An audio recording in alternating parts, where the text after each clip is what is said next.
പപ്പായ മാവിൽ മുക്കി പൊരിക്കാൻ പോവുകയാണ്. ഞാനിവിടെ ചെയ്യാൻ പോണത് പഴുത്ത പപ്പായ വെച്ചുള്ള ബജിയാണ് കേട്ടോ. അതിന് ഞാനിവിടെ ഒരു ചെറിയ പപ്പായ കട്ട് ചെയ്ത് ഇങ്ങനെ വെച്ചിട്ടുണ്ട്.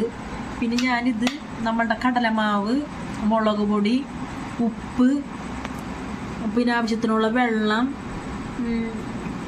സോഡാപ്പൊടി കൂട്ടി മിക്സ് ചെയ്ത്, പിന്നെ ഇഞ്ചി വേപ്പില കൂടെ അടിച്ച് ഞാനിതിൽ ചേർത്തിട്ടുണ്ട്. ഇതെല്ലാം കൂടെ മിക്സ് ചെയ്ത് ഞാനിപ്പോൾ ബജി തയ്യാറാക്കാൻ പോണു. വെറൈറ്റി ബജിയാണ് കേട്ടോ, പപ്പായ കൊണ്ടുള്ള ബജി.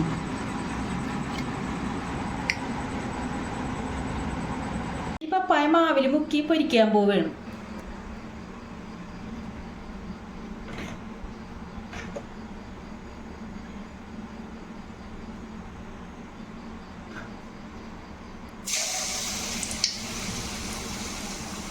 നീളം കുറച്ചാണ് കട്ട് ചെയ്തേക്കണേ കേട്ടോ.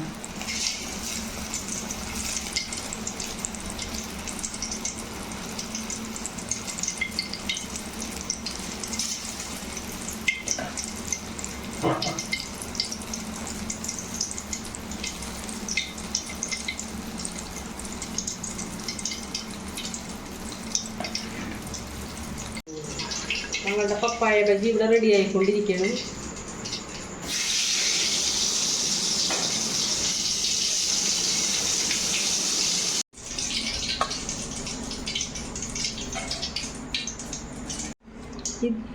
ഇതൊരു വെറൈറ്റി ബജിയാണ് കേട്ടോ.